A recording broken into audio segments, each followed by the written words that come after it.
حجرې څه کردار دی؟ که د حجرې په دغه کردار را سره خبرې اترې وکړي یو جهان مننوي. تبسم صاحب السلام علیکم. ټول مینوالو اورېدونکي چې څوک زموږ اواز اوري زموږ خبره اوري او هغه د دې ملک خلک یې د ملک نه بار خلک یې او یا زموږ د ژبې د پښتو زبان خلک یې ټولو ته سلام یم او سلام ورته وړاندې کوم چې زما یاد نشي زما نیکه حاجي عیسی خان چې دا لار چې کومه وه نو په دې خوړ باندې لاندې موږ ورته خوړ وایو او دا لاره وه په خاپخ باندې خلک روکتو او په ګوسلۍ باندې بتله چې په دې باندې به د اوښانو د خرو دومره رشو چې هغه اړه د موږ نقلی دی قلاګۍ ورته وایي نو د دې اوښانو د دې تجارت د وجې نه به موږ په دې خوړ باندې پورې وتې نه شو. نو په دې زمانې به د غرمۍ دمه هم خلکو کوله یا بیا پې د شپه راتله شپه به یې پې کوله نو په دې باندې دا تګ راتګ د حجرې د هغې نه ابادې شوي دي او جوړې شولې. بیا زموږ د علاقو کې د هغې نه دا رواج جوړ شو د ټولو پښتنو دي اوس په هر ځای کې شته دی لکه زموږ په خویزو بیزو کې د هر چا حجره شته دی د هر چا حجره ښایسته ده اوس هغه میلمانه نشته لکه څومره چې پخوا اوس ګنډمار راځي یا بل څوک راځي یا واده راشي یا رشته راشي یا غمخادي راشي نو په دې حجرو کې کېږي د شادي حاله او د غم په دغه باندې بدلې شوي دي. میلمانه اوس ډېر زیات کم دي او میلمانه نه راځي. په حجره کې زموږ جرګه کېږي د چا چې جګړه راشي او کوم مشران دي نو وایي چې پلانې حجرې ته لاړ شو په هغه ځای به غونډه وکړو په هغه ځای باندې پروګرام وکړي یا په سا لال کې یا غوا لاله کې د دوو تنازع یا هغې له مشران راځي په هغې کې خبرې کېږي په هغې کې جرګه کېږي په هره حجره کېږي په هر ځای کې کېږي. خویزو والا دلته راځي د بیزو والا دلته راځي هلته ورځي کوم ځای کې چې څوک په کومه خبره باندې وران شي نو بیا په زموږ دا رواج هم شته دا خبره هم شته چې په بیزي د څه نه ویمه د ناوګي نرخ مې دی څوک د ناوګي د نرخ نه وځي ما ته به خویزي له ځي ما له بالمځي له ځي ما څه به ترکزي له ځي نو که عالمځي ته لاړ شي یا خویزو ته راشي یا موږ بیزو ته لاړ شو یا عالمځي خویزو ته راشي نو دا حجرې د دې دپاره جوړې دي چې په دې باندې جرګه کېږي او دې ځای کې چې قومونو څنګه مشران چې هغه ورته موږ ورته نرخ وایي موږ ورته رواج وایي چې آیا د دې لاره څه رېستر په کار دی چې د دوی ځای نه دا خبره داسې لاړه نه شي چې بیا خلک راپسې خاندي قومونه راپسې خاندي یا راپسې نوره دغه چې یاره دوی دا نرخ ونه کړي یا دا رواج ونه کړو نو هغې موږ داسې حال راوباسو چې دواړه په هغه ځای باندې په خبرو راضي کړو رسوت یې کړو نو د جرګو د مرکو دپاره او د شادي حال دپاره او د غم او د ښادۍ دپاره اوس پکې همدغه پروګرامونه پاتې دي. دلته موږ سره د دغې سیمې یو درون مشر موجود دی ملک فضل خالق صاحب را سره موجود دی. څه وایي د دې حجرې د تاریخ د دې حجرې د هسټري په حوالې سره که تاسو کتونکو ته لږ معلومات ورکوئ نو یو جهان مننوي. بسم الله الرحمن الرحیم. توسف صاحب تاسو ډېر شکریا ادا کوم. اصل کې حجره چې کومه ده دا د یووالي نوم دی. حجره محبتونه تقسیموي حجره مینه ورکوي حجره باندې یووالی راځي حجره باندې اتفاق راځي. حجره یو داسې ځای دی چې دا زمونږ یو درسګاه ده ځکه چې زمونږ کشر هم ټوله ورځ وګرځي نو دې کې مشران ناستي مازدیګر چې راشي نو دا مشر سره چې کښېني نو د هغه ځای خبره دوی سره مشران سره شریکه کړي نو بیا مشر دته دغه تلقین ورکوي چې یاره مثال کې بچا داسې وکړه چې دغه ځای ته لاړ شه دغه ځای ته مه ځه دغه ځای ستا د تګ دی دا ستا د راتګ دی دا ځای ستا د تلو دی یا نه دی یا د ناستې دی یا د ولاړې دی یا نه دی نو دا یو درسګاه ده دا خو د یوه خبره شوه. دویمه دا حجره چې کومه ده دا مطلب چې زموږ د مشرانو د جرګو یو سنټر دی هم دې حجره کې چې کوم دی د خلکو مسالې را پیدا کېږي او هم دې حجره کې خلک چې کوم دی یو ځای کېږي نو هغه مسلو نشاندهي کېږي بیا هم د دې حجرې نه خلک روانېږي او د دوو خلکو په منځ کې کښېني او هغوی دپاره د دې حجرې نه چې کوم دی خلک منتخب شي او هغه د خیر خبره کوي هم د دې حجرې نه د هغوی روغې او جوړې را پیدا کېږي. نو حجره زما په خیال سره چې د دې نه اهم ځای بل په پښتون په تاریخ کې بل نشته ځکه چې پښتون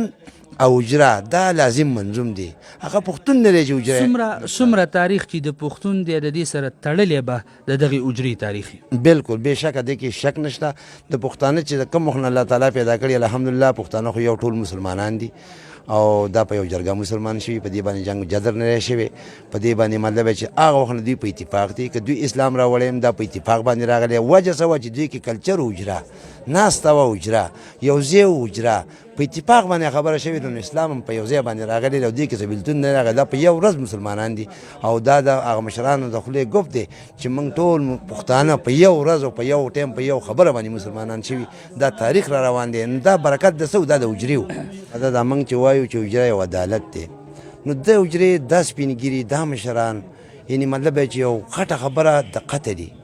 یو غټه خبره د جیداد مسلې او هغه دا جرګه دا اجرا پاسي او هغه مطلب دا دی چې ډیر په لنډ وخت کې ډیر په لږ ټایم کې چې د هغې باندې چا ټایم نه خرابېږي په هغې د چا وخت نه خرابېږي او دا جرګه ځي او دا جرګه کینی په اپنی مدد اب باندې لاړ شي او د هغه دوه کسانو خبره واخلي د هغوی د دې حجرې زموږ رواج دومره سخت دی چې هر څه ختمیږي خو زموږ د خولې ګفت نه ختمیږي او هغه د خولې نه وتلې خبره د کاڼي کرښی او د دوه کسانو کورونه بې جوړېږي په هغې کې چې کوم دی نو هغه خبره کېږي چې هغه بیا څوک نشي ماتولی او د هغې توان نه لري چې هغه خبره د مشرانو بیا ختمه کړي او یا دې ونه مني. قدرمندو کتونکو نن په دغه اجره کې د دغه مشرانو سره خبرې اترې کوو. یقیني خبره ده چې نن هم هغه اجره آباده ده، نن هم هغه پښتون شته دی، نن هم هغه مشر شته دی، نن هم هغه کشر شته دی. مشره منګه په شروع په تمهید کې دغه ذکر وکړو چې دغه اجره د یو اکیډمۍ حیثیت لري، دغه اجره د یو سکول حیثیت لري چې په دغه کې یو ماشوم زده کړه کوي، ځکه چې دغه ماشوم هم دغه خپل مشر ته ګوري چې دغه مشر دغه ملمه ته څنګه نظر کوي، په دغه جرګه څنګه کیږي په دغه اجره کې. دغه حوالې سره زموږ دغه مینوالو زموږ دغه کتونکو ته خبرې وکړي. جهان من نبی مهرباني تپسم مومند مهرباني شکریه. زمونږ حجرې د مومند حجرې ټولې مونږ تربیب ورکوو ماشومانو ته چې میلمه راشي لاول بالغ سموي بیا له اوبه ورکوي. دا ترتیب مونږ د نیکونو د وخت نه همداسې را روان دی او د اوسه پورې ډېر ښه راورسېد. مشره څنګه چې به پخوا په دغه اجرې آبادې وي، په دغې کې به مشران راټولېدل، محفلونه به کېدل، رباب منګي پروګرامونه به کېدل، اوس هغه اجرې شته دی که نه کمې شوي دي او وجه څه کیدی شي؟ هغه اجرې شته، اوس هم شته، خو وجه دا شوه چې مخکې دا د ګوسل لار ازاده وه، خلک ټول په کورونو باندې و، دلته کاروبارو لرګي به چاتراش به راتلل، نور غوړي به راتلل، ټول خلک په کور. اوس ټول خلک تللی دي پینډۍ کې، زموږ غریب خلک دی مزدورو پسې ورک دي، څوک پینډۍ کې دي، څوک په لاهور کې دي، څوک په کراچۍ کې دي. بس د دې لارې د وجې ټول خلک تلي. اوس هغه اجرې او زه به دا ووایم چې هغه اجرې اوس متاثره شوي دي څنګه چې به مخکې اجرې وي. څه دغه میسج خپلو زلمو ته څه میسج ورکوي، مشرانو ته څه میسج ورکوي چې دغه اجرې ابادې کوي، راشئ دغه خپل هغه روایات چې کوم دي، کوم کلتور چې دی هغه آباد کوي، په دغه حوالې سره څه وایي؟ دغه داسې وایي مونږ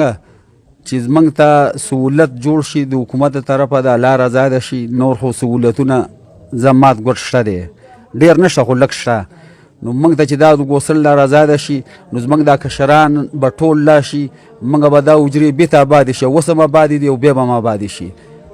دلته موږ سره دغه لال صاحب هم موجود دی چې په ډېرو اجرو کې به پروګرامونه کړي، په ډېرو پروګرامونو کې به شرکت کړی. قدرمندو کتونکو دغسې ربابي استاد هم موږ سره موجود دی. دغه اجرې په حوالې سره به د دوی سره خبرې اترې هم کوو او د دوی نه به دغه کلامونه هم اورو. څه وایي دا ټیم تاسو ټول مسافر ګوري، اجرې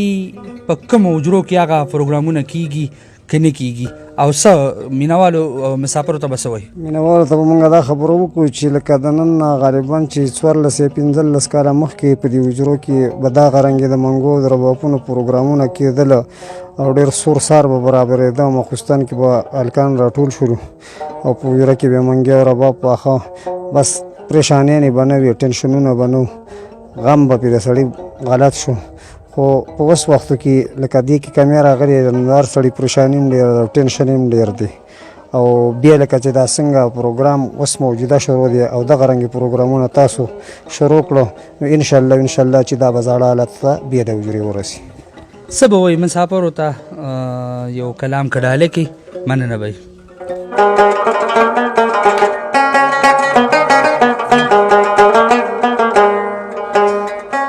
یا چې مسافر شي بیا به راشي مسافره، قسم دې کوزي به مې د زړه نه کنه رب دې د توره لحد بندي مکه مینه مسافره، قسم دې کوزي به مې د زړه نه واپس کلي له راشه.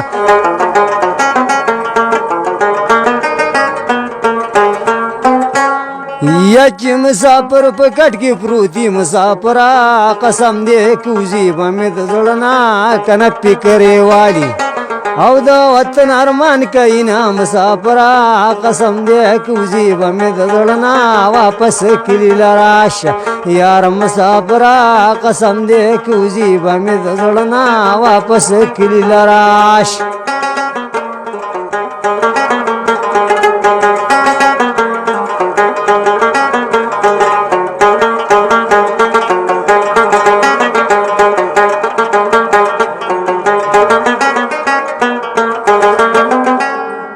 یا پیای سردی د اشتو دی مسافرا قسم دې کوزي به مې د زړه نه کنه زمون شوکت دی په سعودي ولګاونه مسافرا قسم دې کوزي به مې د زړه نه واپس کلی لراشه یار مسافرا قسم دې کوزي به مې د زړه نه واپس کلی لراشه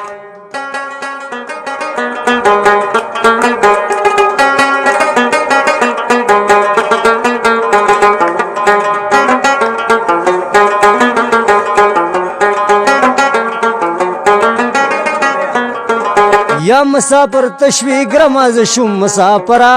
قسم دې کوزي به مې د زړه نه کنه خویندو دې ونو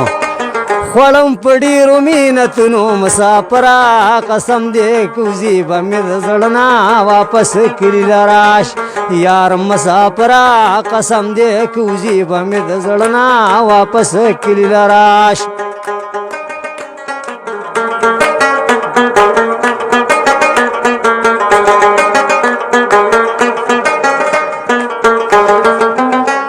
یت سعودي په پلو ولاړې مسافرا قسم دې کوزي به مې د زړه نه کنک دا شوکتي او سویلی دی باد راوړي نه مسافرا قسم دې کوزي به مې د زړه نه واپس کلی لراش یار مسافرا قسم دې کوزي به مې د زړه نه واپس کلی لراش